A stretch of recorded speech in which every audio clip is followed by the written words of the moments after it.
అందరికీ నమస్కారం అండి. దేశవ్యాప్తంగా ఉన్న ప్రభుత్వ ఉపాధ్యాయుల జీవితాల్ని ప్రభావితం చేసే తీర్పు సుప్రీంకోర్టు ఒకటి తీసుకుంది. గతంలో ఇచ్చిన తీర్పుని కొనసాగిస్తూ కొంచెం వెసులుబాటు కల్పించింది. ఇదంతా ఏంటంటే, ఎవరైతే 2009కి ముందు ప్రభుత్వ ఉపాధ్యాయులుగా నియమితులయ్యారో, వాళ్ళ సర్వీస్ మరో 5 ఏళ్ళ కంటే ఎక్కువ ఉందో వాళ్ళందరూ ఖచ్చితంగా టెట్ పరీక్ష క్వాలిఫై కావాల్సిందే. దీంట్లో ఎటువంటి రాజీ లేదు. కాకపోతే 2027 ఆగస్టు 31 వరకు ఇచ్చిన గడువుని 2028 ఆగస్టు 31 వరకు పొడిగించింది. విద్యా ప్రమాణాల విషయంలో రాజీ పడే అవకాశం లేదు. విద్యా ప్రమాణాల విషయాల్లో టీచర్లకు కూడా ఈ నిర్ణయం తప్పనిసరి. విద్యా హక్కు చట్టం రాకముందు ఉన్నా సరే, ఉపాధ్యాయులుగా నియమితులైనా సరే టీచర్లు ఖచ్చితంగా టెట్ పరీక్షని క్వాలిఫై కావాల్సిందే. గతంలో 2025 సెప్టెంబర్ 1 ఇచ్చిన తీర్పుని సమర్థించి కొంచెం వెసులుబాటు కల్పించింది.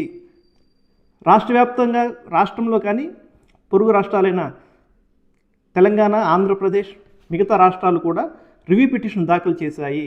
అలాగే స్వచ్ఛంద సంస్థలు, ఉపాధ్యాయ సంఘాలు గతంలో ఇచ్చిన తీర్పుని పునఃసమీక్షించాలంటూ, దీనివల్ల దేశవ్యాప్తంగా 35 లక్షలు 40 లక్షల మంది ఉపాధ్యాయులు ఉన్నారు. దీంట్లో ఇచ్చిన నిబంధనల వల్ల ఎస్జిటిలు కాకుండా స్కూల్ అసిస్టెంట్కి తీవ్ర అన్యాయం జరుగుతుంది అని చాలా ఆందోళనలు జరిగినప్పటికీ కూడా సుప్రీంకోర్టు అన్నింటినీ తోసిపుచ్చింది. ఖచ్చితంగా 2028 ఆగస్టు 31 లోపు ఇన్ సర్వీసెస్ టీచర్లందరూ కూడా టెట్ క్వాలిఫై కావాల్సిందే అంటూ మరోసారి స్పష్టం చేసింది. రాష్ట్ర ప్రభుత్వాలకి కొన్ని సూచనలు చేసింది. ప్రతి 6 నెలలకు ఒకసారి టెట్ నిర్వహించాలని, ఉపాధ్యాయులకి ప్రతి 6 నెలలకు ఒకసారి టెట్ నిర్వహించి 2028 ఆగస్టు 31 లోపు 4 టెట్లు నిర్వహించుకోవచ్చు. ఈ 4 టెట్లలో ఖచ్చితంగా టీచర్లు క్వాలిఫై కావాల్సిందే. మరో 5 ఏళ్లలో రిటైర్ అయ్యే వాళ్ళకి ఎటువంటి ఇబ్బంది లేదు.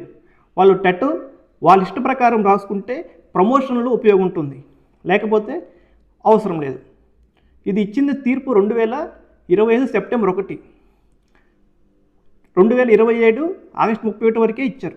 కానీ దీన్ని 1 సంవత్సరం గడువు పొడిగించింది సుప్రీంకోర్టు. విద్యా ప్రమాణాల విషయంలో ఎటువంటి రాజీ ఉండదని మరోసారి స్పష్టం చేస్తూ సుప్రీంకోర్టు రివ్యూ పిటిషన్లో కూడా అదే తీర్పుని కొనసాగించింది.